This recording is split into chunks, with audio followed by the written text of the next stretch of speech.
Hello friends, ഞാൻ motivation speaker Vinod പൊളച്ചറ.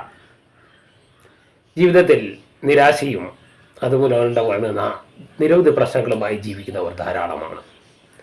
നമ്മൾ നമ്മുടെ ചുറ്റുപാടിലുമുള്ള കാര്യങ്ങളെക്കുറിച്ച് അത് നമുക്ക് അനുകൂലമായി സംഭവിക്കണം, ഇത് ഇങ്ങനെ മാത്രമേ സംഭവിക്കാവൂ എന്നൊക്കെ മുൻകൂട്ടി കാണുന്നതാണ് നിരാശയ്ക്കും മാനസിക പ്രയാസങ്ങൾക്കും കാരണമാകുന്നത്.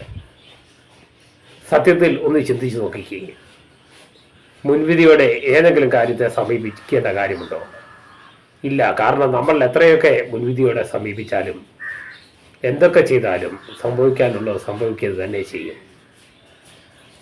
അകാരണമായ പരിഭ്രമങ്ങൾ മനസ്സിനെ ദുർബലപ്പെടുത്തുകയുള്ളൂ. ഞാനിത് പറഞ്ഞതുകൊണ്ട് നാളെ മുതൽ ജീവിതത്തിൽ ഒന്നും ആഗ്രഹിക്കാതെ ഇരിക്കേണ്ട കാര്യവുമില്ല.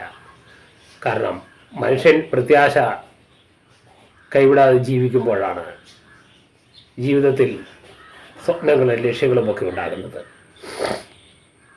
എന്ന് കരുതി ഒരിക്കലും ചിറകിവിടത്ത് പറക്കാനാവാത്ത പക്ഷിയെ അതിന് പ്രേരിപ്പിക്കുന്നതിൽ അർത്ഥമില്ല. സ്വപ്നങ്ങളാകാം, ദുസ്വപ്നങ്ങളാകരുത്. അടുത്ത ഒരു വീഡിയോയിൽ കാണുവരെ ഗുഡ് ബൈ.